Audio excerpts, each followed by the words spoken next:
Welcome to the Convocation Unscripted, where religion, culture, and politics intersect in real time. And this is our special live monthly episode. We're so glad for those of you who can join us in real time.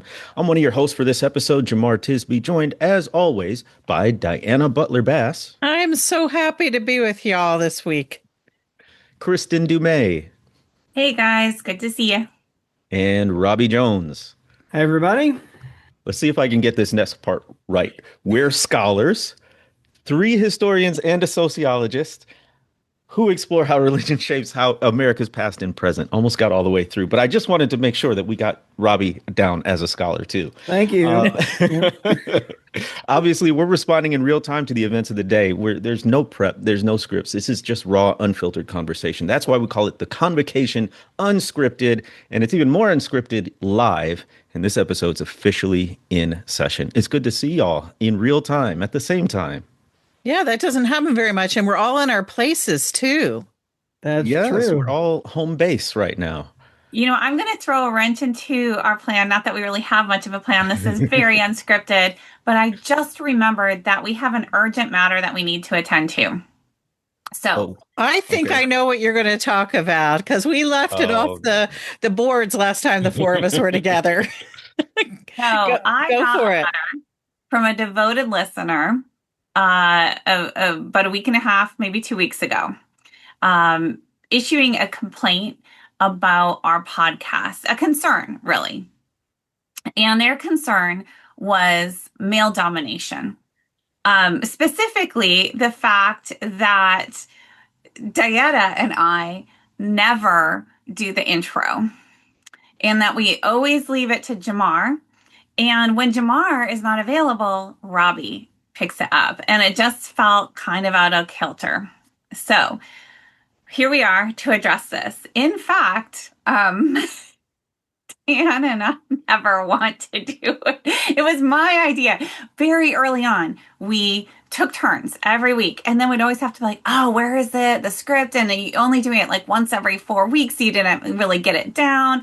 And then I was the one who said, you know what? Jemar is just naturally gifted at this. What if we just gave it to Jemar? And Jemar, good soul that he is, accepted the burden. And then when Jemar isn't there, Robbie, who is also very organizationally gifted, just got stuck with the job. And Diana and I just sit here gleefully sipping our drinks and very much enjoying not having that responsibility. There we go. Let the record show we're doing what we are told. We are following directions. The ladies here, we actually forced them to do this. We did. We are the power behind the throne. We're really pulling the strings here. So, I mean, if there's any concern, it should probably be on behalf of Robbie and Jemar, but we'll look out for them. I am happy to be voluntold and do my duty. Absolutely. Thank you for addressing that, Kristin. And thank you for noticing, folks. Y'all are always looking out for us, and especially the women. So happy Women's History Month, too, while we're at it. Yay. Let's start with some good news. By the way, since we're live, y'all, we're going to leave most of the conversation to question and answer. So please do drop questions. Use the Q&A function, which should be at the bottom of your screen. If you drop your question in the chat, we're probably going to lose track of it. And we want to make sure that everyone can, as many people as possible, get addressed. So please do drop your questions in the chat. By the way, we know there's a ton going on in the world, from Iran to Department of Homeland Security news that just dropped like moments before we went live, and all the rest. We're not going to talk about all of that, just the 4 of us, but we will be happy to address it during the Q&A. So please bring all of your questions, concerns, criticisms to the 4. But let's start with a little bit of good news. Here's the thing.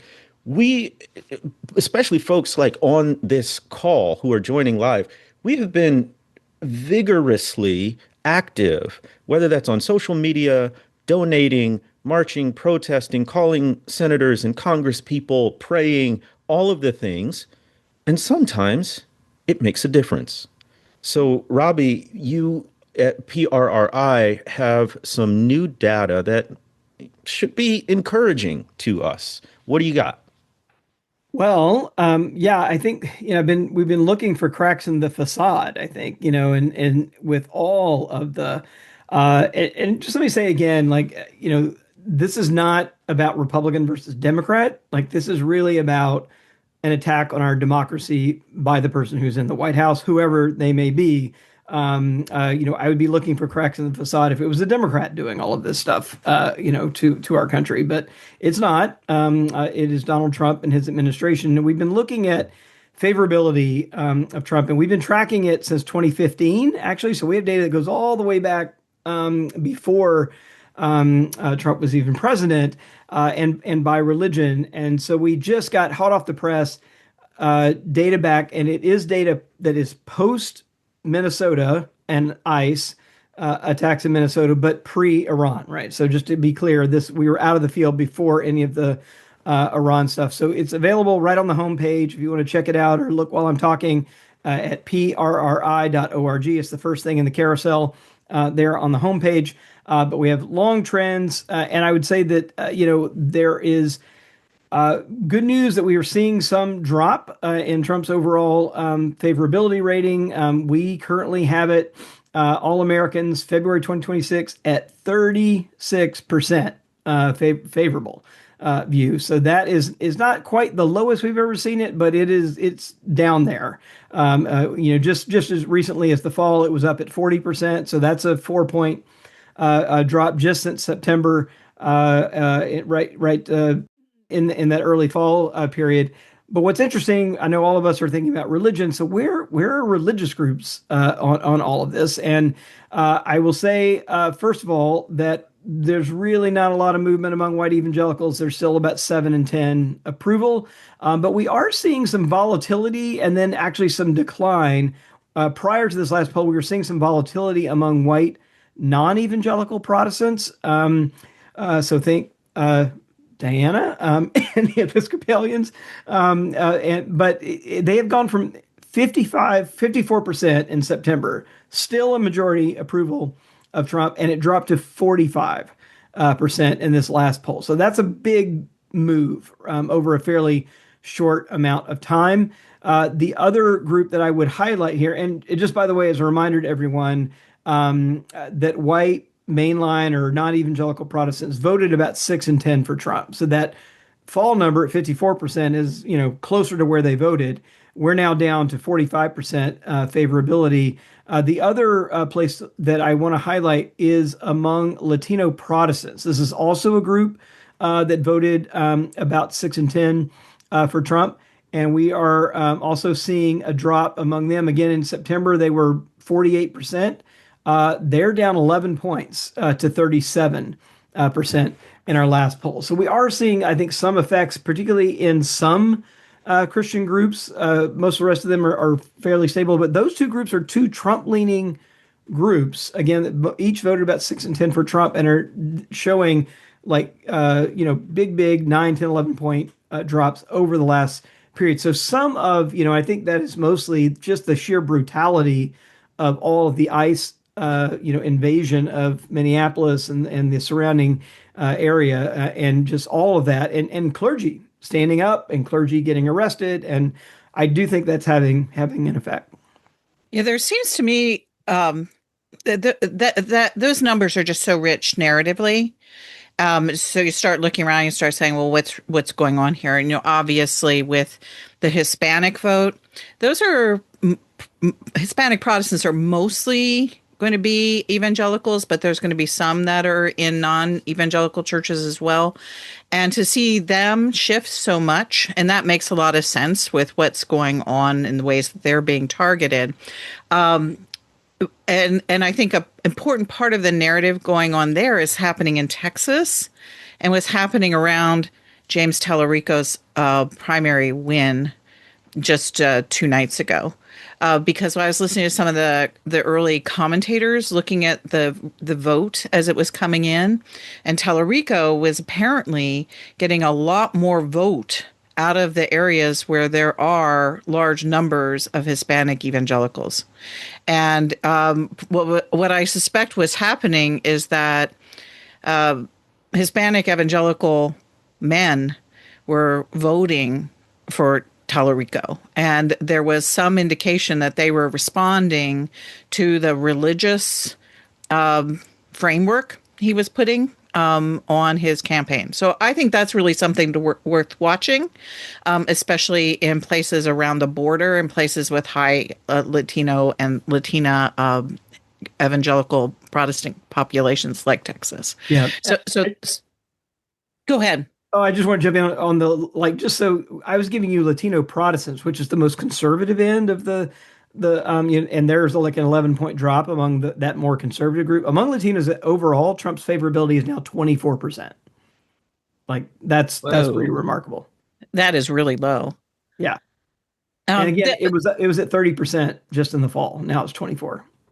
And the other thing that I just really care about, and I know that you all know this, but to underscore it, is that part of the problem is how white people are voting.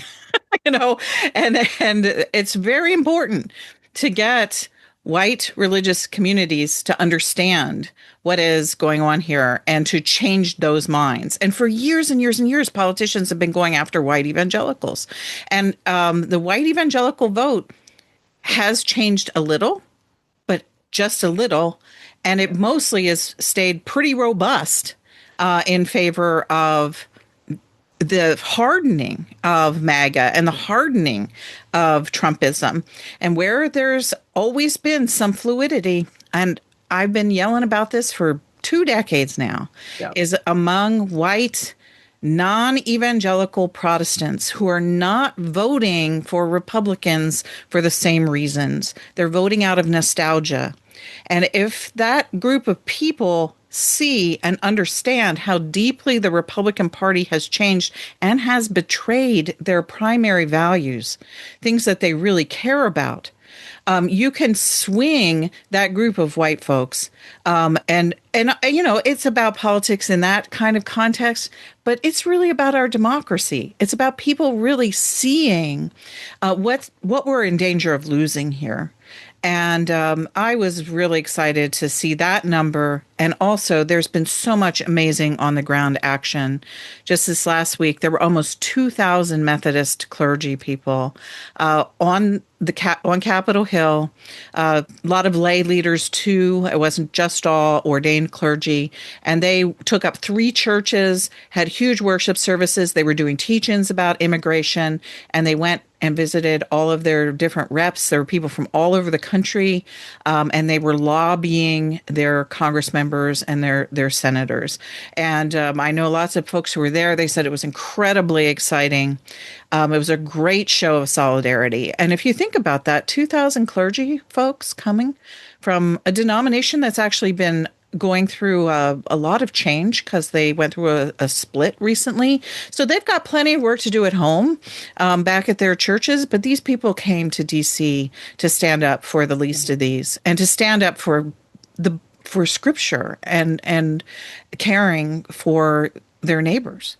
And it was pretty extraordinary. And then I could list at least 6 or 7 events like that are mostly off the radar of the national media, but are happening, have been happening, and will be happening more.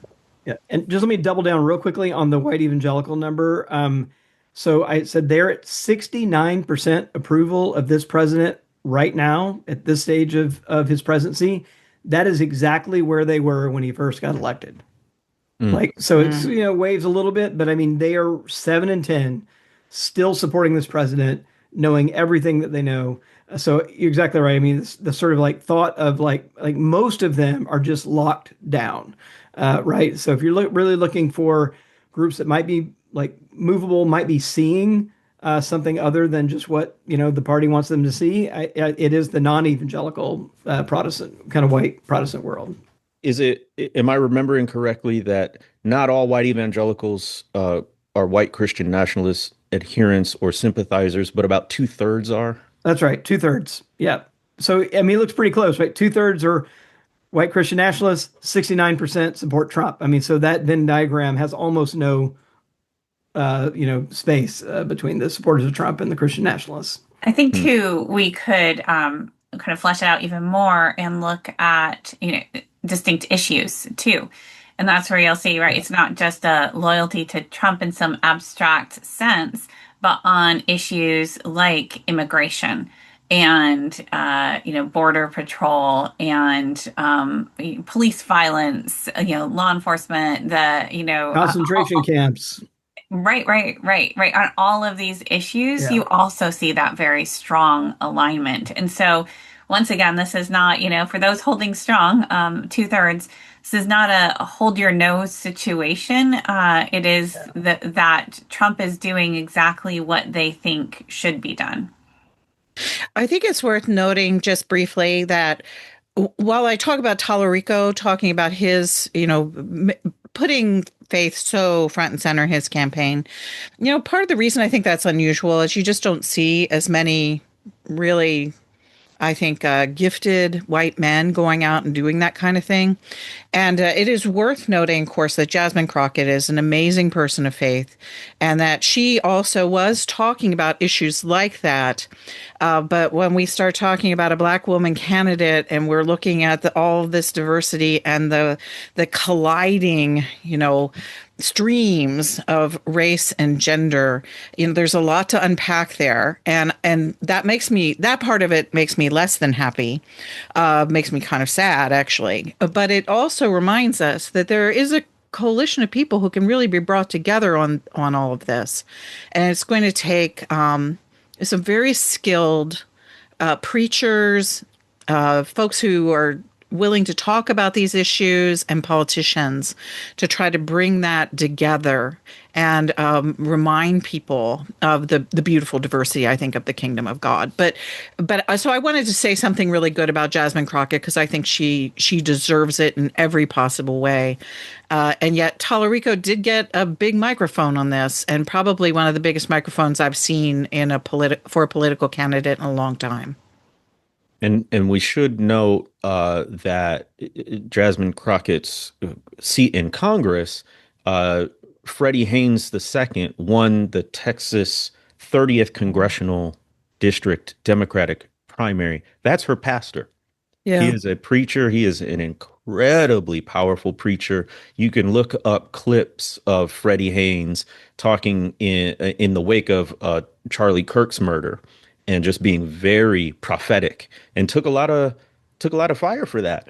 But he ran and won the primary there, and so it looks like there's a good chance that you'll have another in the tradition of pastor and elected official from the Black church tradition there. The more, the better.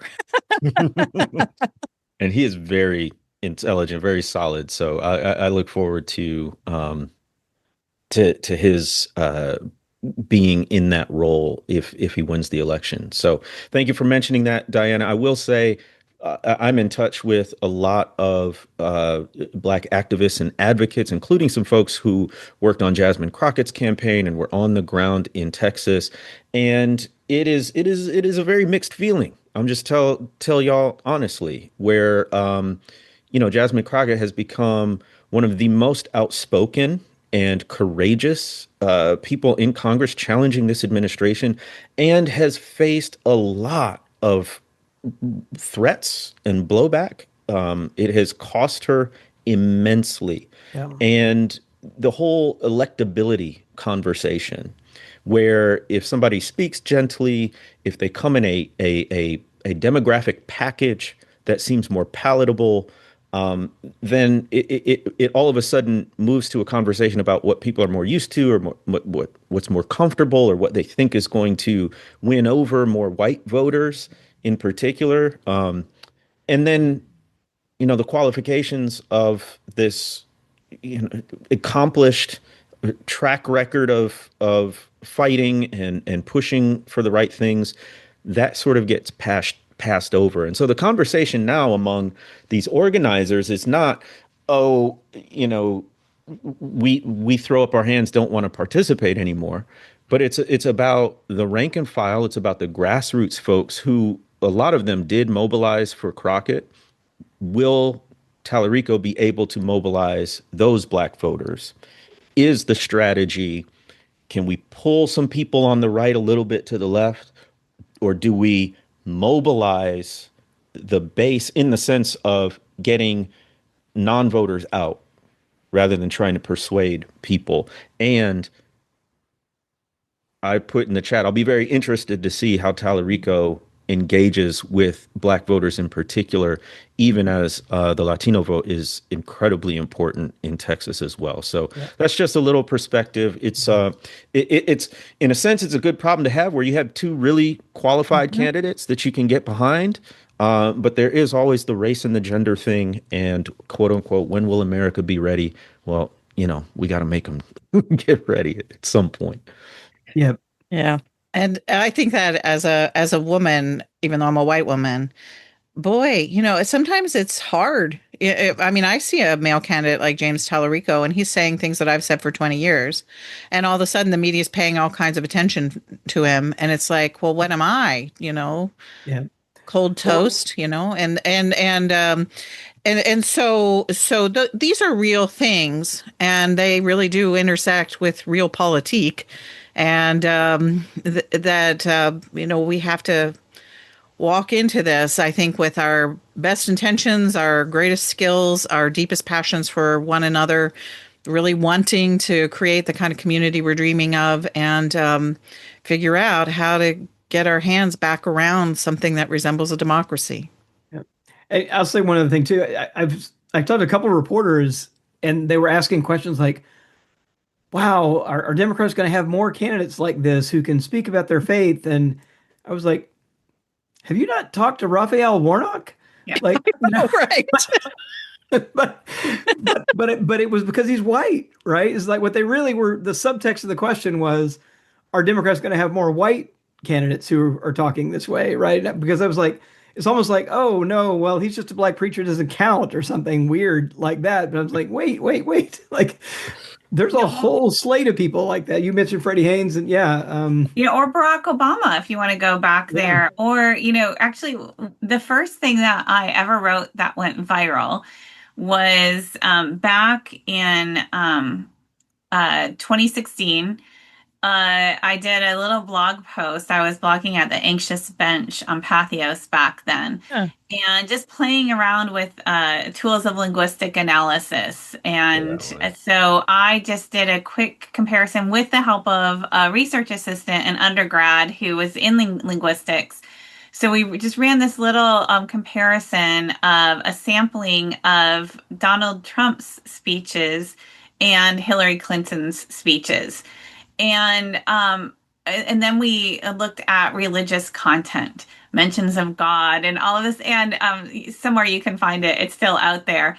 But it was wild, right? And still, you will hear, why couldn't Hillary, address faith? Why couldn't she talk about faith? In fact, she was talking about it all the time in sophisticated, authentic ways. Meanwhile, when Trump mentioned it, I think 2 of the 3 times were taking God's name in vain. Right?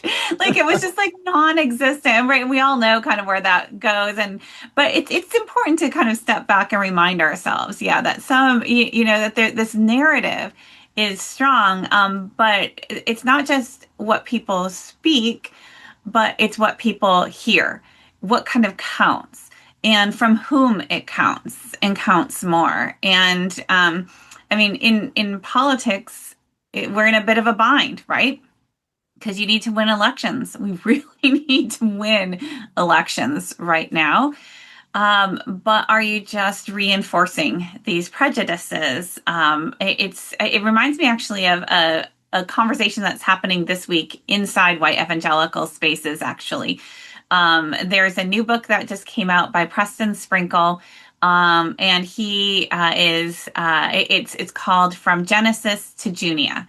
And it's Preston Sprinkle looking at the issue of women's, religious authority.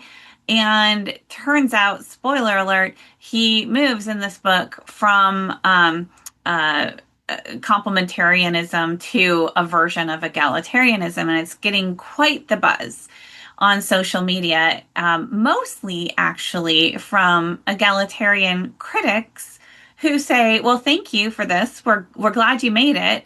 But there are dozens of more rigorously researched, more compelling books on this very issue written by women, women of color, white women, right? Why the buzz here? Why does everybody have to go read this book? And at the same time, they're saying, and yet, if this is what it takes for white complementarian men to think, hey, there might be something to this egalitarian interpretation, okay, great, read this book, but don't stop with that book. And then ask yourself, why did it take this book and not all these other books to reach you? So, it is this dilemma, and certainly a dilemma that we face in terms of, political expediency versus kind of underlying prejudices. Well, and my take on that, Kristen, is similar, right? Like, first of all, we need white people and we need white men to speak to these issues. Like that just has to happen. We need folks on the inside, so to speak, or at least packaged as if they're on the inside, to speak against the grain, to break ranks. Partly, it gives an off ramp to other people in those circles. It says, oh, it's possible for me to do like this person did. I think what I would be looking for in those instances, and with me, it's more on race, obviously, but it's not that white people can never talk about this or write about this. It's the posture in which you do so. So, acknowledging, hey, I'm part of the group that is part of the problem. And I recognize all of the kind of privilege that I've had, the time it took for me to get to this point, and there are so many others who are faster, and I really, don't have an excuse to say that, I didn't know better kind of thing. But in addition, recognizing the body of work that predates your own work in this, right? Recognizing others, particularly who don't fit the demographic mold, have done the work and naming them explicitly in the book. And that was one of the critiques that I read, that it didn't draw on enough. Sprinkle's book didn't draw on enough sources from the sort of pioneers who have been talking about this for decades around egalitarianism and critiquing complementarianism. And those nods within the work, whether that's a talk, a sermon, a book, a presentation, whatever, those nods indicate, hey, I know where I come in at this. And I'm not presuming like I'm the first one or the best one to speak into these issues. I think that posture makes all the difference. And, I didn't read Sprinkle's book, so this is not for me, a direct critique of him. But in general, when somebody who's like part of the group that has been part of the problem and is now speaking against the grain, acknowledge, hey, it probably took me much longer than it should have. And B, there are others who came before me I want to cite and point to their work. So Q&A time. Folks are asking for it. We promised it. All right, we've got a bunch of questions. Y'all really did well this time. Sometimes we got to kind of coax you out, but there's no end here.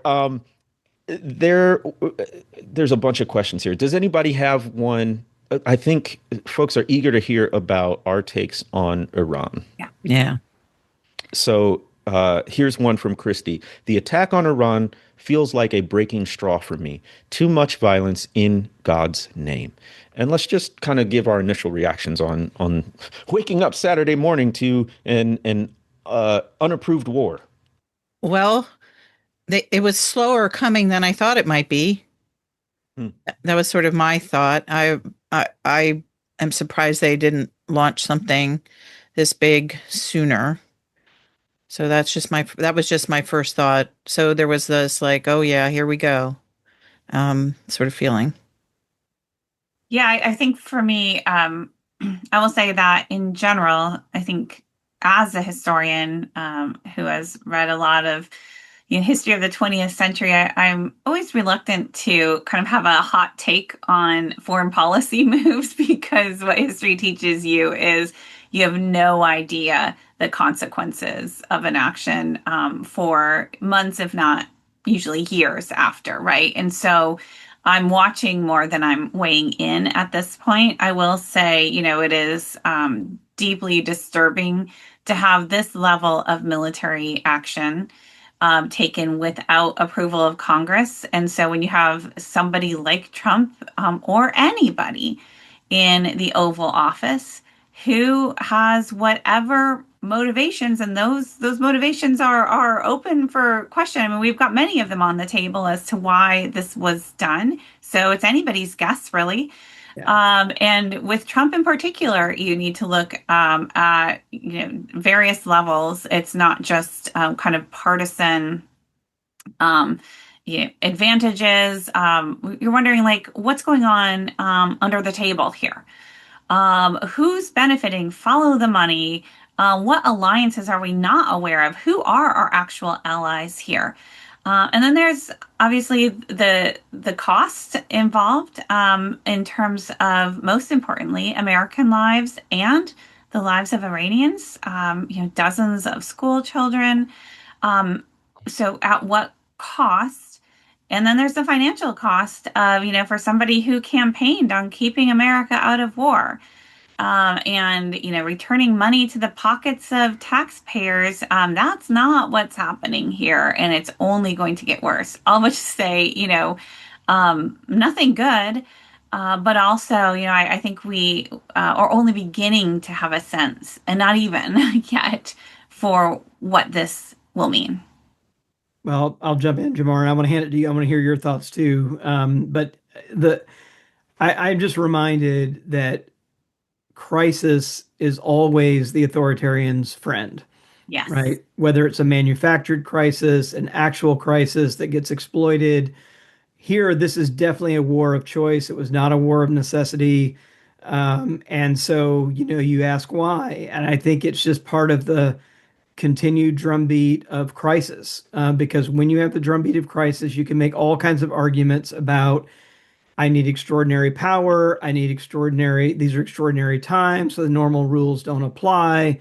So all of that just kind of goes out the window. So I think that is one thing we do know about authoritarians, is that they are always uh, trying to either generate, exploit, or continue this continual state of crisis, right? And that's really, I think, part of the game plan.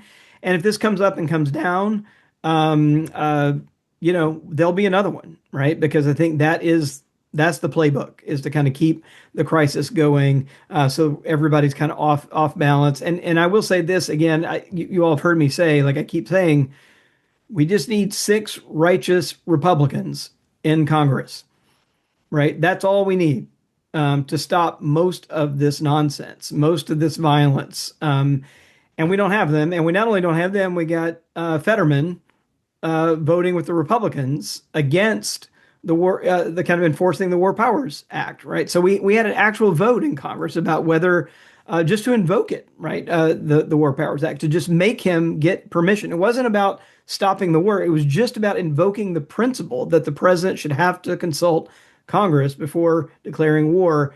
And all the Republicans and Fetterman with them voted not even to kind of bring the War Powers Act into play, right? Not no matter where it would end up.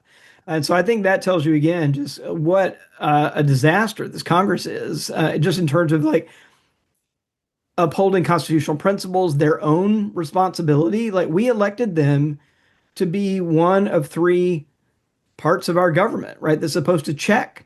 As part of the checks and balances, and they've just completely abdicated their responsibility.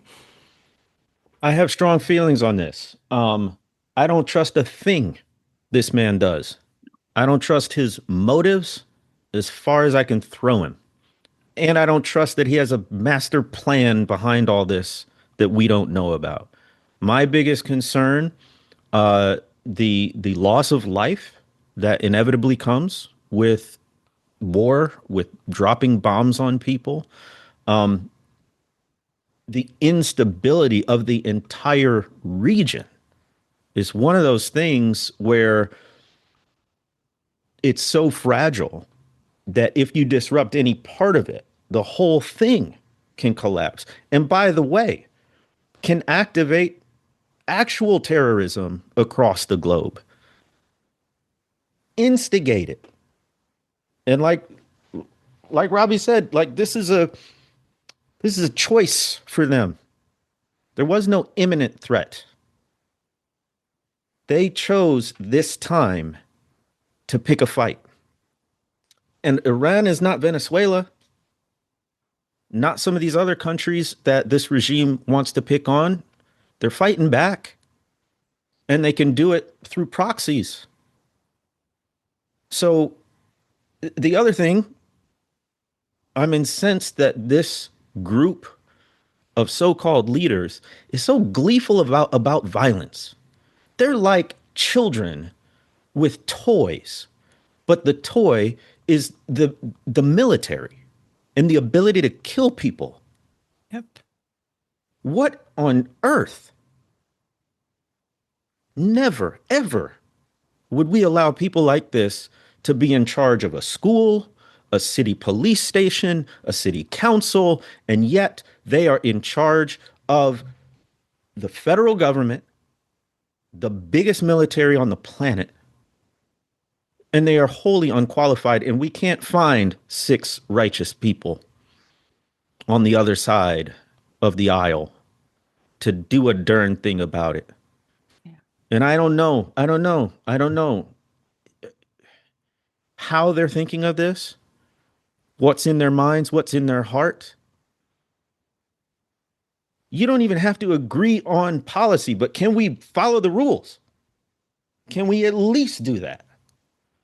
You can have hawks in the government, but can we have the age-old norm that only Congress is authorized to declare war, and not a Saturday morning surprise? We're at war. Yep, and I think it's awful and it's atrocious, and we've lost perspective. I think a lot of us are mad, and we should be loud about it. Amen. And what you said there was really important too, Jemar. I mean, not to be lost in all of the other important things, but there are rules of war, right? And there are, and Hegseth has made very clear that he has no respect for those rules, no desire to follow them, because our cause is righteous, right? And so, rules are for the weak, and that will come back to haunt us. And I mean, I just read a report, and I did a quick little fact check, and it appears to check out that there was and I don't even have this like clear in my head, so correct me if I'm wrong, or I don't know if you've seen this too, but there was a missile attack on an Iranian ship that was disarmed. It was going to participate in some, I don't know, ship festival parade or something in that India was hosting or something, and America was right. So I didn't even know that this sort of thing happened. But at the very last minute, the U.S. either pulled out of it or said they weren't a part of it, and then torpedoed that ship that was there, to participate in a parade, because, hey, we're at war, right? Just completely against rules of engagement. And, I just think of the way that our government is treating immigrants, documented, undocumented American citizens, right? Just absolutely disregarding basic rights, even of, those who are detained, and how they are engaging in warfare. Again, like, these rules are there for a reason, all right, to rein in atrocities. And because somehow our cause is supposedly righteous, we just get to cast all of those aside. Well, what happens next then? It is really chilling. Well, I think it's really important to remember that Trump is in this with Netanyahu. Yeah. And, think about what happened in Gaza. There were no rules of war. I mean, that's what everybody was yelling about, and I think that, like, Biden probably backed Netanyahu at first because he thought that Netanyahu had this sort of idea of general rules of war. in his mind. And Netanyahu blew that out of the water within just a matter of weeks. They destroyed Gaza, and there were no rules. Just destruction were the rules. And Netanyahu used that to maintain power against all of the popular uprising against him in Israel. And it's so important to remember this is Netanyahu's government. We're not talking about Jews or the Israeli people who have a lot of them just hate Netanyahu as much as we are angry at Donald Trump. And they see this as being the destruction of their democracy, and they have not been able to get their hands back around it since this guy has grabbed all these different levels of power, broken all of the rules, killed massive amounts of people, and used war as a way of holding on to power. And if you think about him and Trump talking about this stuff, you know, I mean, I do have a sense of what I know that conversation was like. You know, Netanyahu saying, well, I can tell you how to overcome those protesters in Minneapolis. You know, just start dropping some bombs someplace. They can't get rid of you as long as you are in a big war with some other country. And look at what they're doing already in Iran. To me, that's looking an awful lot like the sort of indiscriminate bombing that was happening in Gaza as that whole horrible thing ramped up. And so these two men are friends. These two men are friends, and they are in charge. You know, you can have a lot of feelings about the state of Israel, but Israel itself, there are parts of Israel that have been deeply committed to the idea of Middle Eastern democracy for a really long time. They have not always done it well. We have not done democracy well, but you know, there's a democratic impulse in the state of Israel, and these two men are heads of state of countries that have at least hopes for a democracy, and they are destroying all of that for what reason? Enrichment, power, what have you. But it's clear they're egging one another on. It's clear that they're supporting one another. It's unspeakably painful for me, and it's unspeakably painful for a whole bunch of people I know who are in like Rabbis for Peace and other organizations that have been against the war in Gaza, and other organizations here in the United States of Jewish leadership that have never liked Netanyahu and have seen him as dangerous the whole way through. And I think some of those people were always trying to warn us about this relationship. And a lot of people, like, you know, sort of who are in the white Christian nationalism critic space, like to talk about this as, you know, Armageddon and all this sort of theological stuff. I think that is there, obviously, but I also think it's just as simple as two incredibly authoritarian, power-hungry men who are feeding each other's egos and who are using violence to maintain their positions so that they themselves do not go to prison. Robbie, were you going to say something? Well, I was just going to jump in real quick. I know we need to get some other topics, but I don't want to forget about Pete Hegseth in all of this, you know, and like I remember I was talking when he was confirmed. It has only been a little more than a year ago that he was confirmed to his position again by the Senate. And there was not a single Democratic senator that asked him about his Christian nationalist leanings. Now, this is big, but I just think it's worth remembering, right? Like, he wrote a book called American Crusade. Yeah. Right. And in that book, he says things like, I got pulled up, I wrote a piece like right after he was confirmed. He says things like, voting is a weapon, but it's not enough. We don't want to fight, but like our fellow Christians 1,000 years ago, we must. Right. So he's got this holy war mentality. Jane Mayer, very respected journalist at the New Yorker, reported, you know, his worth noting his previous experience was running two small nonprofits before he got handed one of the biggest organizations on the planet, to run the Department of Defense.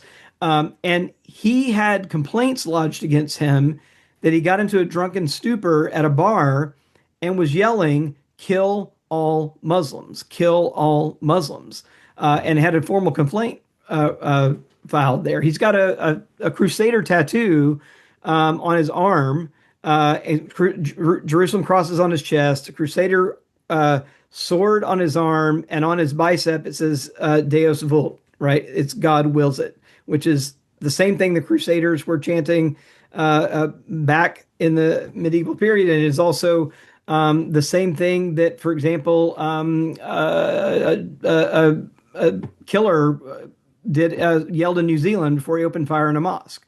Right. So, I mean, these are things that white supremacists, the far right, has appropriated. That symbol, and Deus Vult was on flags on January 6th, flying here in D.C. as well as part of that Christian nationalist upheaval. So it's worth remembering that this is the mindset, right, of the man who has his finger literally on the buttons that are launching all of this mayhem. And just as you said, Jemar, the glee around it, right? He sounds like he's playing a video game, not like he's sending American men and women into harm's way and bombing schools, right, in Iran. Like, he's just completely incapable when he talks. You can just see it, incapable of taking in the human cost and the reality of what he is in fact doing. But that's easy to do if you just see this all through the black and white, good versus evil, the Christian nation versus the Muslims, right? I mean, that then, all, like you said, Chris, I mean, all bets are off, all rules are off. If it is God's, we are God's sword, vanquishing evil from the earth. I mean, what means aren't permissible? Well, we've mentioned this a couple times and folks have asked about it. Steve put it well. A friend of mine emailed me today that the AP reported this week that American service members across every branch of the U.S. military have been told by commanders that the U.S.-Israeli war on Iran is intended to induce the biblical end times or Armageddon, according to complaints lodged with it was the Military Religious Freedom Foundation. And basically, we had some commentary on that, on verifying facts. So I don't know, Kristin, if you want to start us off with that. Diana, I know you posted about this, but let's address that. So let me jump in real quickly here with just the Armageddon part, because I just wrote about this as well. So, Good. Historically, this is not a 2,000-year-old Christian tradition. A lot of this stuff that we talk about in terms of end times prophecy is originating in the 19th century with folks like John Nelson Darby, but really popularized with things like the Scofield Bible with Cyrus I. Scofield, which one of the innovations of that Bible is had the commentary in the actual Bible, not a separate book. And so you can imagine reading through the book of Revelation without any commentary. And then there's this Scofield Reference Bible that has all of these supposed interpretations, which are literalistic interpretations. And then that gets spread. But then you jump way forward to the 1990s, and this is where I am becoming a Christian in white evangelical circles, and you get the Left Behind series, the novels, and then turned there we go, we've got it right here, the novels, and then turned into movies. And this is one of the really important things that I think we all sort of are discovering at this point, is that popular culture, multimedia, mass media, these are tools of discipleship. These are tools of mass moral formation. And what does that mean? A bunch of people, millions of people, got their understanding of the book of Revelation, of the book of end times theology, from books, from movies. And we're sitting here, with our academic books and our research and our carefully reasoned things, and they're just flipping on the TV or flipping to open a book, and that is what's forming. And then it doesn't stay in the realm of theology. It is now deeply impacting U.S. foreign policy, views of the nation state of Israel, not the people of Israel in the Bible, but the political entity and their policies, right? And it's deadly. And there's millions of Christians who have fallen into this. And the last thing I'll say, what the heck is it? I looked this up just so that I could be clear, and I want to find, because it's really interesting when you start to unpack it all. It's like this is what people are believing. So the sequence of Armageddon. Armageddon is part of a specific prophetic sequence commonly taught in dispensationalism. First comes the rapture, where true Christians are taken up into heaven, planes falling out of the sky, cars crashing because the people driving them are gone. 7 years of tribulation, global chaos, war, disasters, persecution under the rule of the Antichrist. That's a big part of this. Then Armageddon, the final climactic battle. And then the second coming of Christ, where Christ returns visibly, defeats evil, ends the battle, and then the millennium. Christ reigns for 1,000 years of peace on earth. And that's what folks are believing. All right. With that, can I jump in? I have one little thing. So I am not the historian here, but I did dig through this when I wrote White Too Long. I found out like a little nugget that I have thought of as kind of the hermeneutical key to Schofield. It is this. He was a Confederate soldier and a deserter. Right? So he's not a Confederate soldier, but a cowardly one who deserted, right? But he went from this kind of post-millennial view to this premillennial view with the defeat of the Confederacy. Mm-hmm. Right? So once he realized he was not, the Confederacy was not going to bring into the kingdom of God on earth, there needed to be a new sequence of events that Jesus was going to bring it about because their efforts had failed. And so it is this kind of like failed Confederate, like lost cause theology is all wrapped up in the whole rapture worldview. And that's why I got some issues here, because when I read the report that first of all appeared in Jonathan Larson's Substack, and I want to say good things about Jonathan Larson. I like Jonathan. We've worked together on a couple projects. He has amazing sources that sometimes other people don't have. And so I do pay attention to what he says, and I do have high regard for him. And I saw his Substack about this particular incident, and I looked at it and I thought, there's something about this that doesn't sit well with me.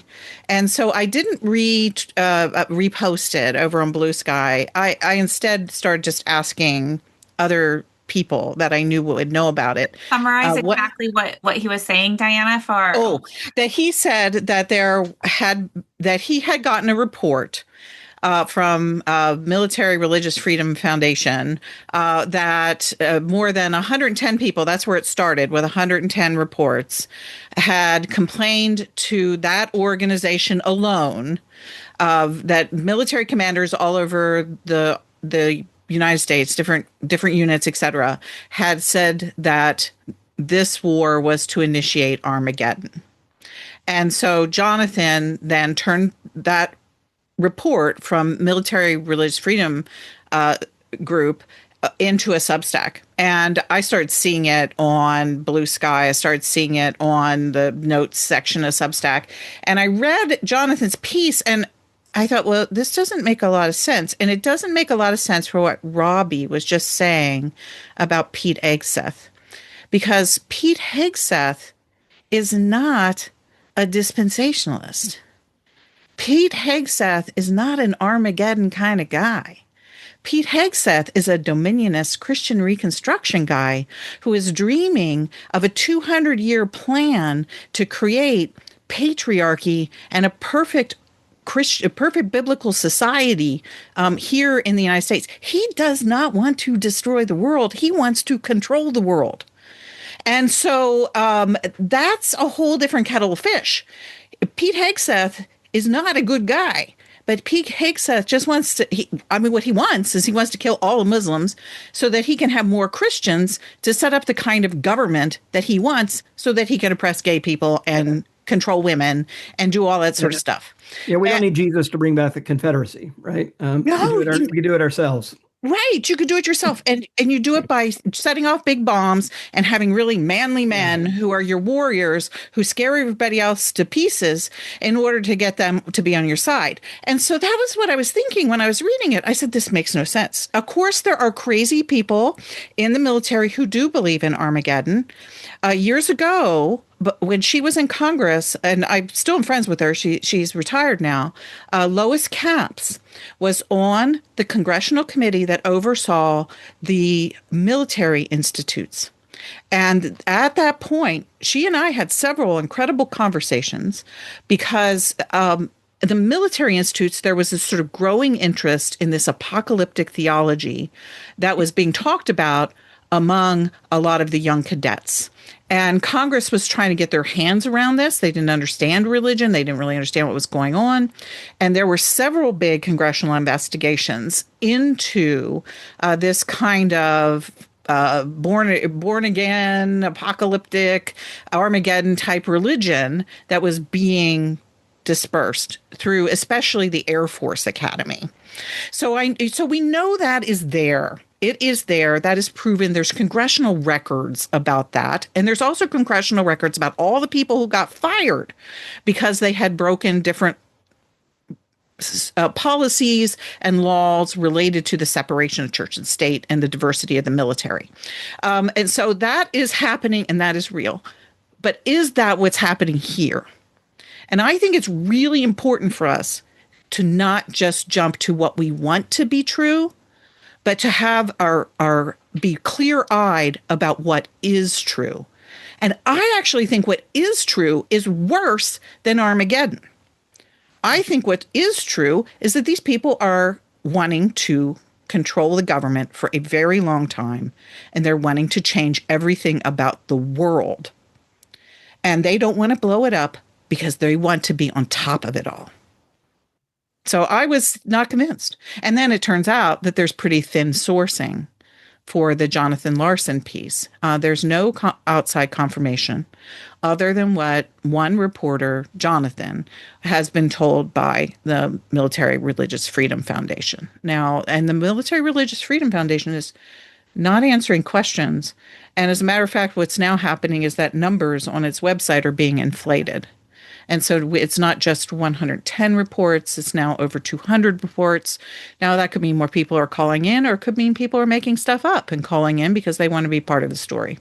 And now we don't know it all, but I'm looking for that confirmation piece. Religion News Service has not touched it. And I have specifically talked to a couple of different people over there, and they can't find any second confirmation of it. And they would be the first people who would be able to find that confirmation.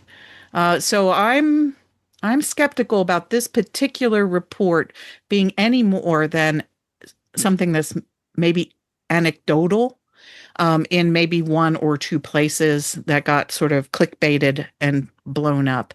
And in the meantime, we really need to stand for truth. Yeah, we have enough verified terrible things happening to keep us busy, right? We don't need to grab on to any, inflated stories or unvetted stories. And so, I was just thinking about the decline of the media and professional journalism, and how many people are going to Substack instead. And we are all on Substack.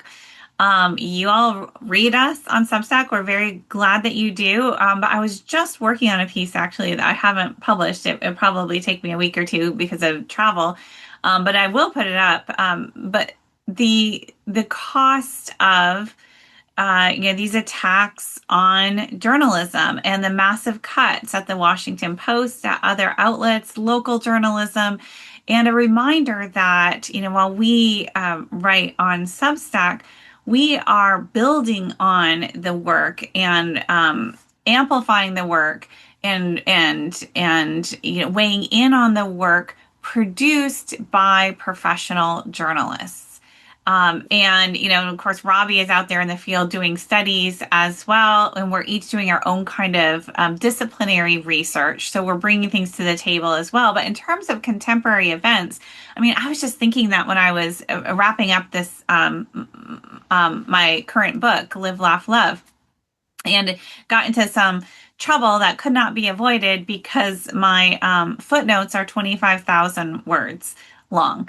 And that's a problem because paper isn't free. But But my editor knew, like we had looked at them and I tried to pare them down. And one of the reason is because at the last chapters of the book, bringing it up into current events relies so heavily on journalism, right? So the narrative that I'm presenting as a historian, I'm relying on that carefully sourced, well vetted journalism, and so many articles went into the book, and it just so happens that a lot of articles have very long titles and sometimes multiple authors, and so it just takes a lot of words to source my claims. But that is essential. And so, read Substacks, absolutely. Read opinion pieces, really great way to kind of have somebody curate all of the information for you. But our work depends on professional journalism, and it's not cheap. And so you got to subscribe, you got to support these journalists and be able to discern, even when the news is, kind of on your side or confirms your biases.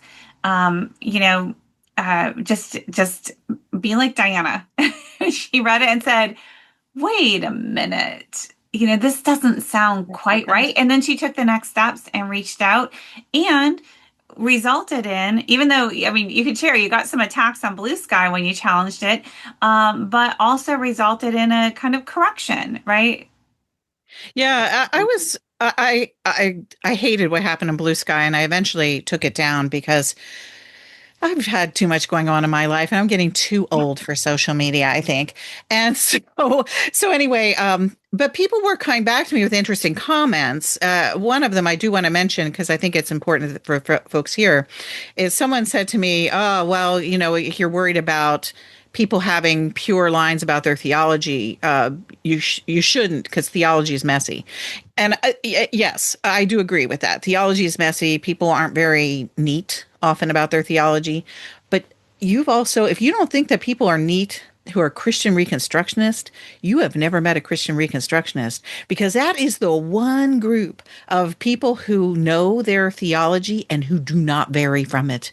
And there is no way that a Christian Reconstructionist is going to ever quote anything that is even remarkably close to a Left Behind book. And so that is just a fact of nature.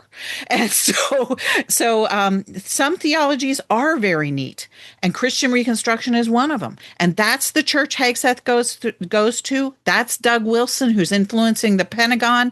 Every one of those preachers he's had at the Pentagon, I think with the exception of Franklin Graham, has been more in the Reconstructionist camp than in the traditional evangelical kind of Armageddon camp. And so what's being fed to them from the top is pure, straight in the veins. You can tell I've been having medical tests. Look, I look like Donald Trump.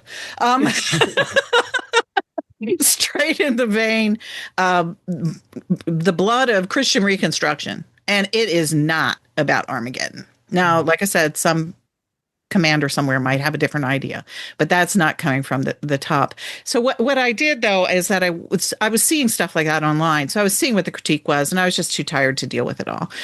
So I took my post down. But I did reach out to a fellow Substacker who was kind of going at the spectacular angle of this. And I said, just read this piece about sourcing and slow down here and think about it. And he wound up writing a wonderful piece about the importance of truth, and how truth is one of the things we have to hold on to right now. His name is Derek Penwell, Penwell, and he writes a Substack called Heretic Adjacent. And I just loved what he did. And I encourage you to all look it up. Some of this might prove to be true, and I'm happy if somebody comes up with proof. But until then, I know what I know, and we know enough bad stuff that we don't need to be sounding like the people we've been trying to push back. We can't become propagandists in the other direction. I just want to give a shout out, Diana, also and I apologize if I'm not saying his name right. Hemet Mehta at The Friendly Atheist was one of the people who was writing a piece saying, hold on, like let's just check the sourcing, and actually did some of his own spade work to kind of just put some of the facts out there for other people to see. So just a shout out for him to kind of just like, let's pump the brakes, make sure we get the sources right on this. Yeah, that's the piece I in the posted chat. on Blue Yeah. Sky, and people started attacking me, which I love. My very favorite attack ever was, "Don't you know anything about Christian nationalism?" I sort of almost want to come back and say, "Don't you know who you're talking to?" So someone starts lecturing me then on John Nelson Darby. I'm going, okay, I'm taking this whole thread down. I don't have the time for this. But it is an interesting thing. And I think it raises really good questions about who are we in the midst of this crisis? And, that's one of the reasons we admire uh, so many people that Jemar lifts up from the civil rights movement is they were people who held to their integrity and being their best selves through the crisis. It's one of the reasons why so many people love Dietrich Bonhoeffer and use him as an example is because he was his authentic best self through the crisis. And so, we are not all going to rise to those levels, obviously, but we cannot afford to become what we fear. We are over time here, but one last topic. Kristin or Robbie, do you have strong feelings on Kristi Noem out, Mark Wayne Mullen proposed as the next Homeland Security Secretary?